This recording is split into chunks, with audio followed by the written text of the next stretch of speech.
တရားတွေပေးသွားတဲ့အချစ်ရာဆုံးတခြားတရားရဲ့ရင်ထဲဝဲပျော်ရွှင်စွာနာလို့နေခဲ့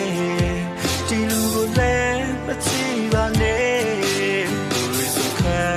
မှာ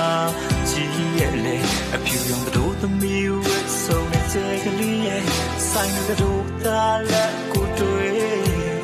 ငါဝေးကလည်းကြည့်နေရင်ကိုအန်ချေနှုတ်စိတ်လေးထွက်လာငါပါတကမြဲရည်တော့ရင်ငါလောင်ပြနေတဲ့ပျော်ရွှင်မှုတွေလည်းငါပြပြနိုင်တော့